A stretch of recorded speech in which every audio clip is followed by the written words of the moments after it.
ഉൽപ്പത്തി അധ്യായം 20. അബ്രാഹവും അബിമേലെക്കും. അബ്രാഹാം അവിടെ നിന്നും നെഗേവ് പ്രദേശത്തേക്ക് തിരിച്ചു. ഖാദേശിനും ശൂറിനും ഇടയ്ക്ക് അവൻ വാസമുറപ്പിച്ചു. അവൻ ഖരാറിൽ ഒരു പരദേശിയായി പാർത്തു. തൻ്റെ ഭാര്യ സാറായെക്കുറിച്ച് അവൾ എൻ്റെ സഹോദരിയാണ് എന്നത്രേ അവൻ പറഞ്ഞിരുന്നത്. ഹരാറിലെ രാജാവായ അബിമേലെക്ക് സാറായെ ആളയച്ചു വരുത്തിക്കുകയും സ്വന്തമാക്കുകയും ചെയ്തു. ദൈവം രാത്രി സ്വപ്നത്തിൽ പ്രത്യക്ഷപ്പെട്ട് അബിമേലെക്കിനോട് പറഞ്ഞു, നീ സ്വന്തമാക്കിയിരിക്കുന്ന സ്ത്രീ നിമിത്തം നീ ഇതാ പിണമായി തീരുവാൻ പോകുന്നു. കാരണം അവൾ ഒരുവൻ്റെ ഭാര്യയാണ്. അബിമേലെക്ക് അവളെ സമീപിച്ചിട്ടില്ലായിരുന്നു. അവൻ ചോദിച്ചു, കർത്താവേ, നിരപരാധനെ അങ്ങ് വധിക്കുമോ? അവൾ എൻ്റെ സഹോദരിയാണ് എന്ന് അവൻ തന്നെയല്ലേ എന്നോട് പറഞ്ഞത്? അവൻ എൻ്റെ സഹോദരനാണ് എന്ന് അവളും പറഞ്ഞു.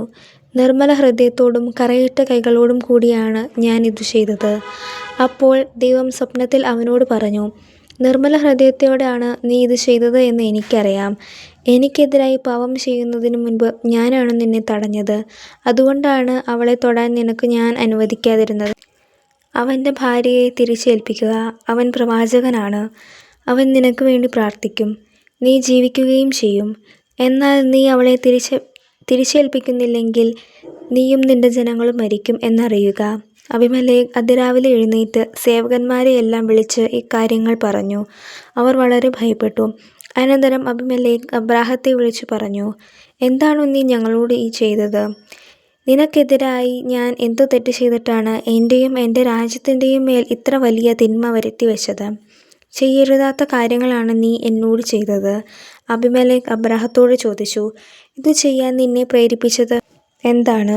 അബ്രാഹാം മറുപടി പറഞ്ഞു, ഇത് ദൈവഭയം തീരെയില്ലാത്ത നാടാണെന്നും എൻ്റെ ഭാര്യയെ പ്രതി അവർ എന്നെ കൊന്നുകളയുമെന്നും ഞാൻ വിചാരിച്ചു. മാത്രമല്ല, വാസ്തവത്തിൽ അവൾ എൻ്റെ സഹോദരിയാണ്, എൻ്റെ പിതാവിൻ്റെ മകൾ. പക്ഷേ എൻ്റെ മാതാവിൻ്റെ മകളല്ല. അവൾ എനിക്ക് ഭാര്യയാവുകയും ചെയ്തു.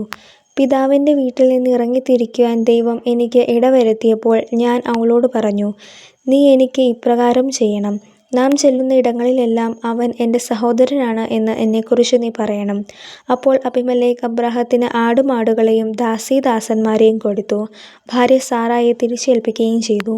അവൻ പറഞ്ഞു, ഇതാ എൻ്റെ രാജ്യം, നിനക്കിഷ്ടമുള്ളിടത്ത് പാർക്കാം.